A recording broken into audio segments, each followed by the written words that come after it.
Ever hear the old saying that there's too many hands in the cookie jar? I hope you have, because it's a starting analogy of what I want to do in this video. And that is simply to show how our corporations are bound together by individuals that sit on several corporate boards. Like it's kind of their job to sit on a corporate board, and as many of them as they can. Now, why should we even concern ourselves with this, you might ask?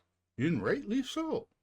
And the answer is, I don't know, but I'm intrigued by the job classification, and I'm going to find out. So why not follow along? It'll be fun. Hope.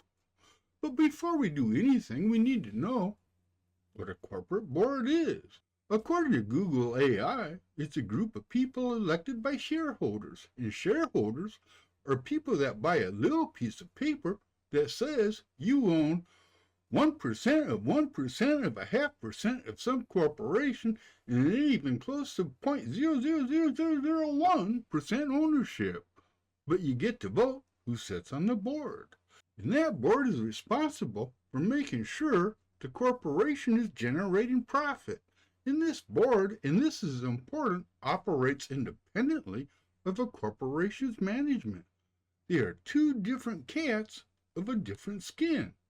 How effective a board is usually due to its chairman, who in your larger companies can be the CEO of the company, but most choose not to have their CEO as heads of their corporate boards.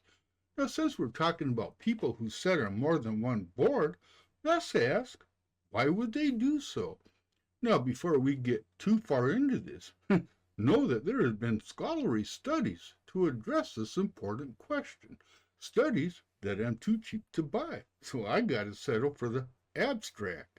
But according to Google, and I do love my Google, doing so has pros and cons, and sitting on too many boards isn't necessarily a bad thing, but it has its drawbacks as well, such as increasing one's workload to the point where you can't get nothing done, something we're all familiar with. But unlike you and I, if you happen to be a member of a corporate board, you're going to be paid pretty damn good.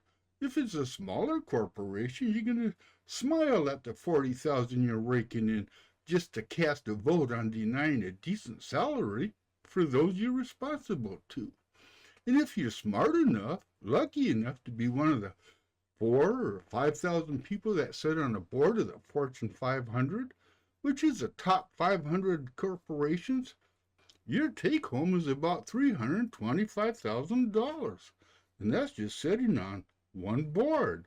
So in my esteemed wisdom, I asked Google, who sits on the most boards of the top 50 companies? And all I got was gibberish about gender, race, experience, and company size. But then I clicked on the images, and boy, look at this shit. It just ain't a couple of people. It looks to be everybody is sitting on everybody else's boards. Now, I just got to step back here, because this is a bit beyond what I was expecting. And yeah, the names are out there and have been for a while. But these people, these rich people, are making decisions that affect you and me. And I'm not necessarily happy about it. Because when you start talking about a deep state, well, here it is, in your face. The only question I have left is, who are these people running this business empire? For instance, this dude, James Cash, sits on the boards of Walmart, Microsoft, General Electric, and a couple of others.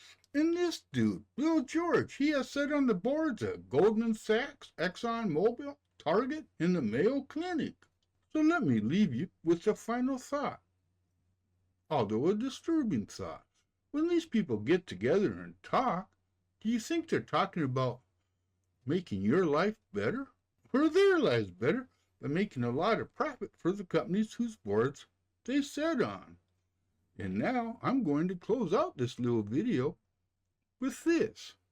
You now know how business operates, and you now know who runs this damn nation. Corporate boards. I mean, I tried to take a dull subject and make it somewhat interesting, and I hope I did. Be that as it may be, I do thank you for watching it, especially if you made it all the way to the after blog. And you know what?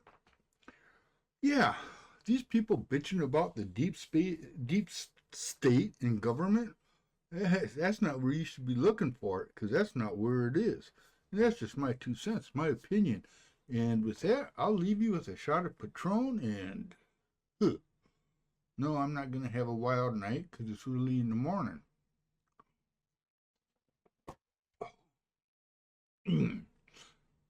Peace out, love you. And again, thanks for watching.